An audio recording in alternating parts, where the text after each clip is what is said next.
Like I said from last week, the whole Johns and Cyborg Superman. That was epic. I even made the thumbnail for it. And it happened.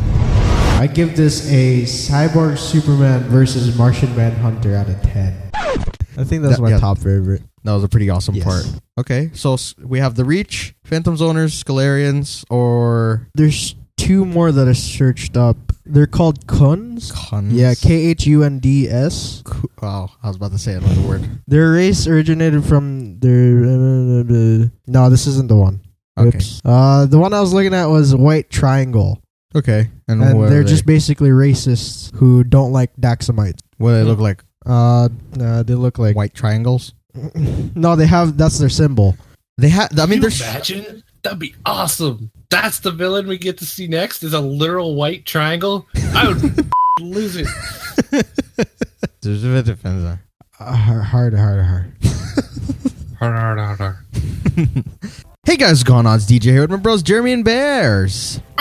What's good? Bringing you another weekly recap of this week's Supergirl. It is the first night of the DCTV crossover. Tonight's episode was called Medusa. Roll the clip. Everyone gets together at Kara's apartment to celebrate Thanksgiving. Jimmy and Wynn want to tell Kara about the Guardian, but Alex doesn't want them to as she plans to come out to her mother. Eliza tells Kara that Mon-El is interested in her, which is why he's trying to get to know her. While they're all trying to say what they're thankful for, the breach opens up in the middle of the table. The next day at the DEO, Wynn jokes that someone with extra-dimensional powers tried to reach out to them. They then try to figure out why Lillian took her blood, so Kara proposes to get some answers from Lena. She talks to her, but is unable to get any information. Lena meets with her mother, Lillian, and warns her about Kara knowing something about her. Later, at the alien bar, Mon-El runs into Hank Henshaw, who he fights. During their battle, a device Hank had planted in the bar goes off, killing many of the aliens. The team then quarantine Mon-El to make sure that he does not spread whatever he was exposed to. John, Kara, and Alex agree to bring in Liza to help, but only Alex leaves the base. While waiting for Alex to return with Eliza, Kara asks Mon-El if he has feelings for her when he begins to succumb to the effects of the toxin. Eliza tells him that the virus originated from Krypton, and Kara realizes that Cadmus used her blood to gain access to the Fortress of Solitude. She flies there and is attacked by Kellex. She's forced to destroy him, and then proceeds to investigate what Hank came for. She finds out about Project Medusa from a hologram of her father. He tells her that he had created it, along with other scientists, as a safeguard for their planet. She goes back to the DEO and explains the situation to everyone. She gives Eliza all the information to help find an antidote and to save Mon-El. Eliza tells Alex that she knows that she's hiding something from her, and tells her that she knows that she is gay, and accepts her no matter what. Kara opens up to John about the fact that her parents weren't who they seem. He tries to remind her that they tried to save their planet and there was nothing wrong with that. He then begins to transform into a white Martian and tells her that it was because of McGann. She tells him that they will get to working on a cure, but he says that he wants to focus on stopping Hank and Cadmus first. They realize that Hank will strike at L-Corp next, and Kara rushes to stop him. Lena stumbles upon them fighting, and Kara saves her when Hank tries to attack her. Another breach opens up and distracts Hank, giving Kara an opportunity to fight back. He escapes when a bullet ricochets and hits Maggie. The team try to convince Kara that Lena might be hiding something, so she goes to talk to her. She asks for her help in finding Lillian, and tells her that her mother is the leader of Cadmus, but Lena refuses to believe. She then tells Supergirl to go. Back at the DEO, while tending to Maggie, Alex thanks her for helping her find her true self. Kara then visits Mon-El, and he reveals that Eliza thinks that he is dying. She apologizes to him because she believes that it is all her fault. He kisses her and passes out. Lena meets with Lillian and tells her she knows about Cadmus. She then offers to help her with her cause. The team figure out that Cadmus is planning to release a virus at a port of National City. Kara refuses to let John come along because he might die, but he convinces her otherwise. At the port, Lillian has Lena release Medusa. Kara goes to stop the missile and John fights Hank. John fully transforms into a white Martian and nearly overpowers him. Kara arrives after Lillian detonates the missile and defeats Hank herself. It turns out that Lena switched out the isotope, saving all the aliens. Lillian is taken in by the police, but Hank gets away. Somewhere in space, an alien race are revealed to be looking for Mon-El. Back at the DEO, Mon-El and John are cured by Eliza, who they thank. Kara tries to talk to him about what happened between them, but he cannot recall. Maggie visits Alex at her apartment and they kiss. The next day at Kara's apartment, Cisco and Barry appear to the breach, surprising Kara. Barry then asks for her help in stopping the Dominators. All aboard the hype train to day one of the DCTV crossover between The Flash, Supergirl, Arrow, and Legends. Will Hank Henshaw come back? Will we ever find out what happened to Jeremiah Danvers? Will John ever forgive McGann? Will Kara and Mon-El make things official? Was that the Reach or some other alien race looking for Mon-El? Find out on the next episode of Supergirl. Dun, dun, dun, dun, dun, dun, dun, dun, dun, dun.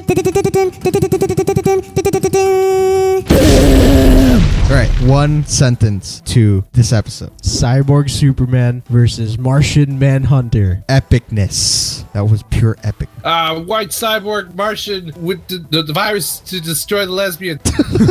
Nice.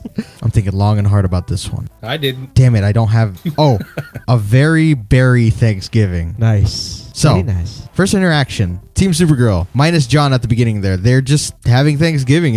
I like just seeing like those normal scenes. I don't know about you guys, but just it gives like a sense of humanity, I guess, when we're watching these TV shows, because it's always superheroes. Obviously, they have very surreal lives, so seeing them just sit there and having to deal with problems. It was like the standard Thanksgiving, you know what I'm saying? Like people were harboring some secrets and they wanted to say stuff. Mainly Alex and Jimmy, who was not seen from again. I thought that was pretty weird. He pretty much just showed up at the beginning there and just left.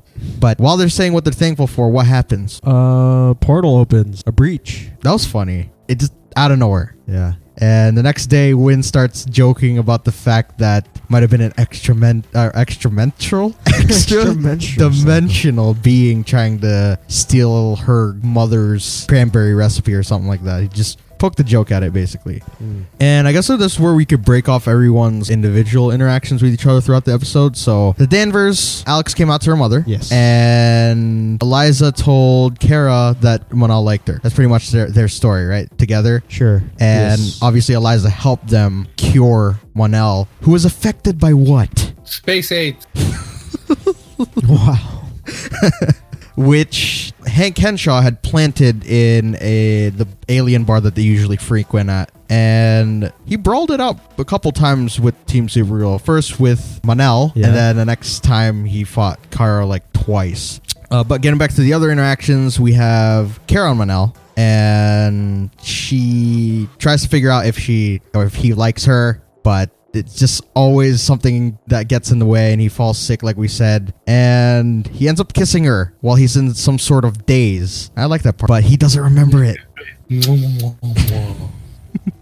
He's just like, you're pretty, and he just passes out. Then we have Kara and John. After she figures out that Cadmus had used her blood, goes to the fortress, had to kill Kellex, figured out that her dad had created Project Medusa to protect Krypton. And yeah, she's feeling down. She felt like everything was her fault, but John's just like, no, child, it's not your fault. Your parents did this to protect the world. Now, I have to ask you this. Do you think that it was a good decision to make Medusa? I mean, like, from their standpoint, not from, like, if you're a Kryptonian, would you guys have made something like that? Or agreed to have something like that made? Nobody wants to agree to have this end-all be-all weapon. However, I'm pretty sure everybody could say, at least in the back of their mind there, or maybe in a hushed tone, they would like to have that assurance. Yeah, because, I mean, in real life, we have weapons of mass destruction, just in case it's a safeguard. So, I mean, this is a little bit more extreme because it's airborne and everything like that. But yeah, what about you? I have to agree with you guys. Not much other Man, input. we can have a bomb-ass weapon that will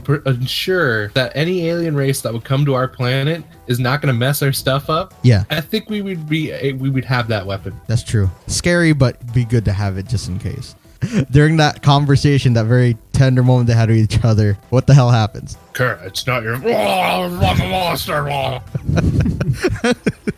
That was a perfect way to describe that. And she obviously is like, let's rush to get this cure for your white Martian problem. But he's just like, no, let's focus on the problem at hand. And after she kind of gets her ass handed to her at L Corp, she saved Lena and Maggie got hurted it. I couldn't really catch that part. Did Cyborg Superman zap her or did a bullet ricochet? No, he uses... No, he beamed her. Yeah. Oh, okay. I don't know why I thought a bullet ricocheted off his shoulder or something and hit her, but okay, makes sense. And then what happens during that scene?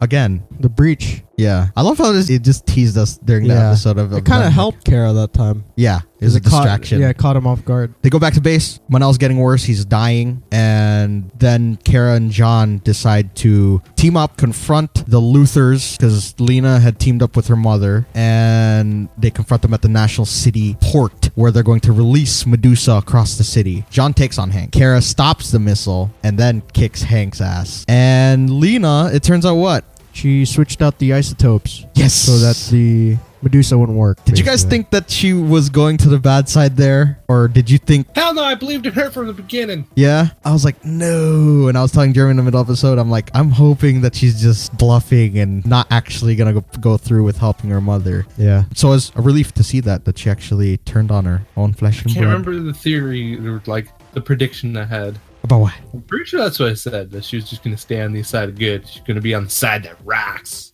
But I can't remember. Well, hopefully she just continues that way. I liked her character. She's very cool. Yeah. And basically it's happy day at the end there. John is cured. So I thought that was really fast. I mean, Eliza, she's actually very, very good at what she does. And then they cured Mon-El. Again, he doesn't remember anything that happened when he was in that state. So it was kind of awkward conversation. Maggie and Alex, they finally make Nick. And Wyndon, he just kind of disappeared, right? He was just there at the happy moment when when Mon-El woke up, and that was it. Yeah. There's nothing else. And then we have... I totally missed that part. After the epic fight, we pan out into space. A very beautiful shot of a giant airship flying through the galaxy and an unknown alien race and then human or some random monk-looking dude is just like, Mon-El of Daxam is not here, and they're like, no, we need to find him. But we'll theorize about that after. Then we have the ending there. Someone explain. Barry finally gets the directions right. Cisco's all like, oh, Bab, oh, this is nice decor. We're in somebody's house now. Yeah. And Kara shows up and is like, hey, Barry, I missed you from Glee. I mean, from the last episode of the last season. So good to see you. It's not in Vancouver. Yeah. Hey, Carol. And then Barry's all like, we need to do a magical sing-along. I mean, you need to come with us to my adventure on my planet, the different dimension, and help me, because I done everything up. And thus begins the DCTV crossover 4-night event epicness. So before we get into all the theorizing and everything, did you guys catch any Easter eggs? Tachyon was mentioned? Yeah, there you go. Nice. Brilliant minds think alike. Nice. The beginning there, the very first shot, we see Hope Street, and the symbol for Hope is the Kara lives on Hope Street. Sorry, and that's what the show's all emblem, about. Yeah, the emblem on her chest means hope. Yeah. So that's pretty cool. The isotope 454. I thought I heard 54, but if it is 454, I'm just gonna relate it to a comic in which, oh, you better not have, you mother.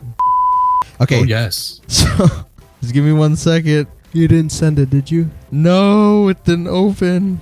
Oh, here we go. I tried to force feed my child once. After a while, my wife said, just use a fucking spoon, Mike. You're not a Jedi. Nice. Yes, we're going to put that as a segment here where we just say those random jokes. But yes, I remember what it was now. Issue 54, Volume 1 of a certain comic, which was a team up between Superman and Green Arrow. They had to stop a scientist from using a power generator, which emitted toxin. So it relates to this episode, basically. You guys catch anything else? No. Previews. Was there a preview? Yeah. I didn't even look. I was too excited about the Flash. Yeah, it's just the aliens thing all over again. Yes. And she meets the team. It's the same. We don't have to explain this. This is just all the excitement. If you guys don't follow this and you haven't seen it, well, then you haven't seen it, and we feel bad for you. But it's gonna be so exciting to see how the aliens were embedded in the universe that the Flash, Arrow, and Legends live in. So I feel like it's going to go back and forth, and then, like you said, it's going to go to where it originated, which is on Legends. Because I remember the little mockumentary type style, like back in the day trailer that they released. Yes. It said that the aliens had been there for a long time. And guess what? Lila's going to show up in Flash tomorrow. Yay. So that's going to be pretty cool. So we have an idea of how the plot's going to go for the next couple episodes for this crossover. Let's talk about theories of this show. When do you think Jimmy's going to be able to tell Kara that he's Guardian, and what kind of effect do you think that'll have on her? Think he's going to be pissed? I got no nice answer for that. My answer is just going to be like, Jimmy needs to stop being a bitch. But like, he picked the wrong night to say something. He should have just, I mean, he didn't say anything. Why does it have to be some grand event? Just go up to her. Hey, I'm Guardian. I have a power suit, and I'm the Guardian, and I protect people. Why does it have to be a thing? You don't need no candlelight dinner for this, bro. He's slightly over dramatic. Win is there, and obviously that's gonna go over bad, I guess. You're gonna be upset, yeah. Yeah. Jeremiah Danvers. I don't think we're gonna see him until we come back from the break. I don't even think there's an episode next week. That's I think. Yeah. Is there not? I don't think so. I think because they're one episode short compared to all the rest of the shows, so I think they're gonna be ending around the same time. So if they miss next week, it makes sense. You know what I'm saying? Because next week is just gonna be, if that show doesn't show up, it'll be Flash, Arrow, Legends, and then it's break. We have a break after next week. Yay. For a month and a half, I think. So, except for Agents, we still got, that's gonna be going through strong. Aliens, what do you guys think they are? Jeremy, you had an idea. Say it. Well, yeah, I thought that it would have been the whole like Dominators thing, but it's not. No. Say the other one. The other one that I liked. The idea that you had. I don't remember. Blue Beetle, dude. Blue. Oh yeah, the Reach. Yes, possibly. Bears, I'm telling you, you got time.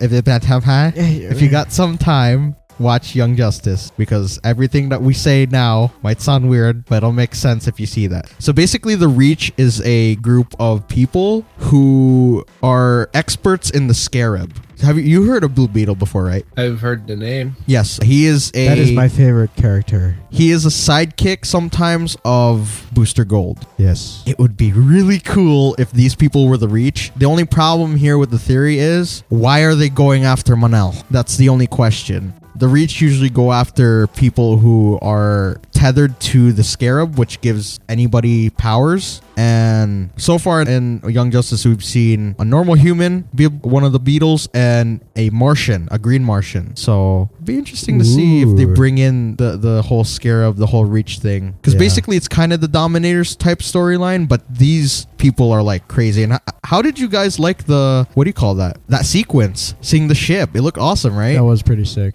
I guess since we're on that topic before we keep theorizing, what else were your guys' favorite parts? I don't think we talked about that. Like I said from last week, the whole Johns and Cyborg Superman. That was epic. I even made the thumbnail for it.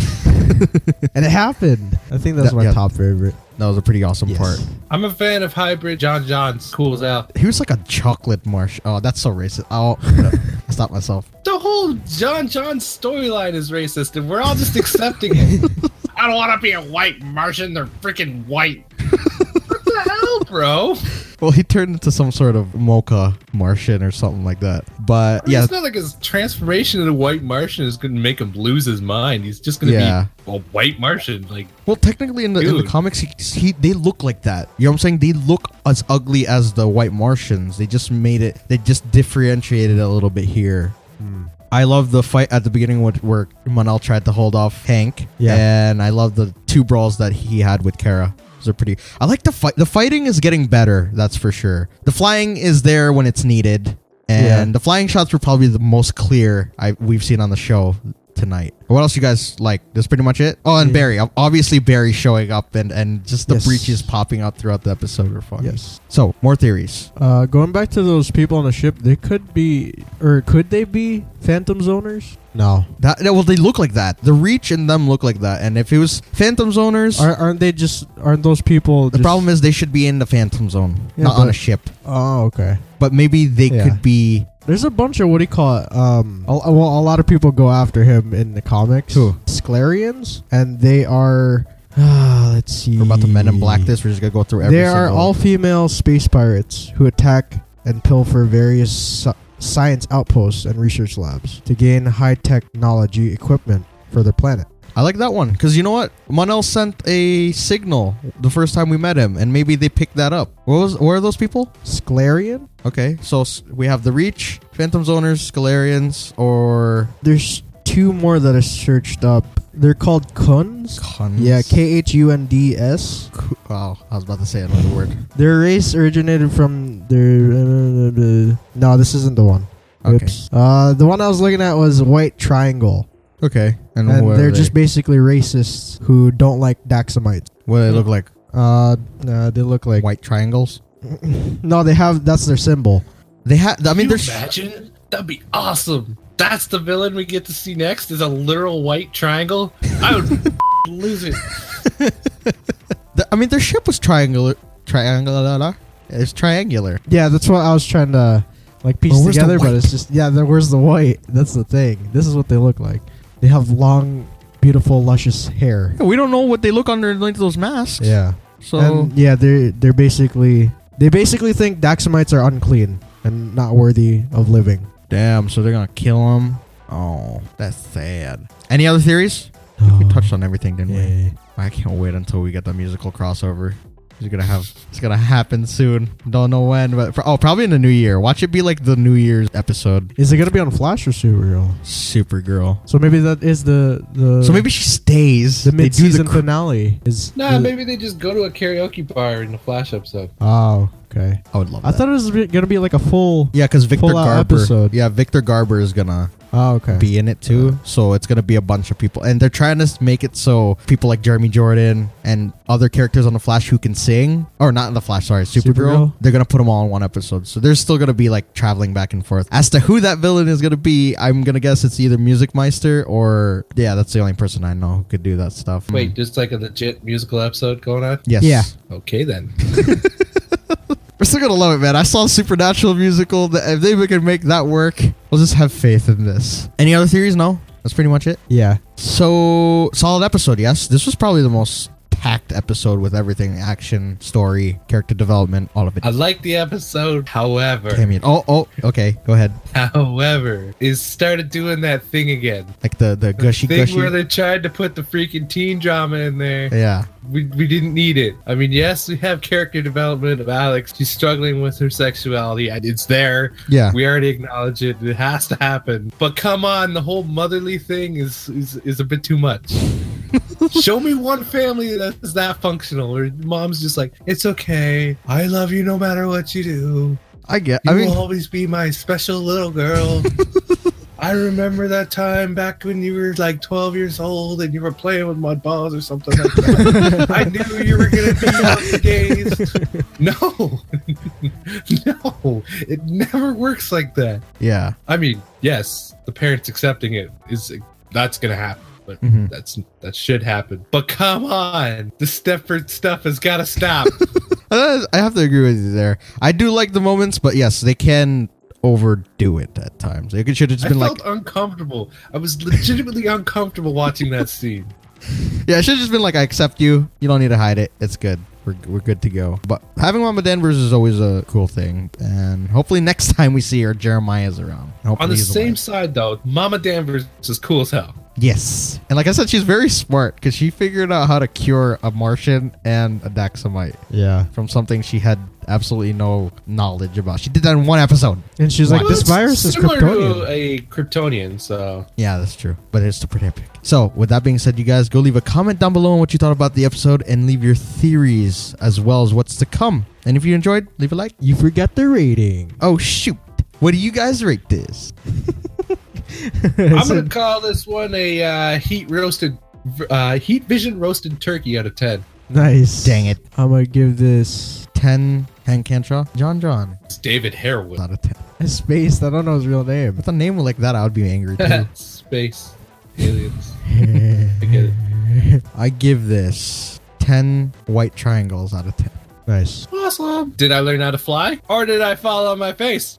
I didn't do either. But you can check out my channel, Kodiak207, where we got Agents of S.H.I.E.L.D. That is worth checking out. Be sure to check out our creators' quote as well as social links down below. And don't forget to leave your hashtags for this week. Hashtag Martian Manhunter versus Cyborg Superman. Hashtag Space AIDS. Hashtag one more. White triangles. There you go. And then now we do the collaborative hashtag. So who's starting this one? I started last time, didn't I? Yeah, it's your turn. Potato. Daxamite. Reach. Hashtag potato Daxamite reach. That's I don't even. Screw it. We're rolling with it.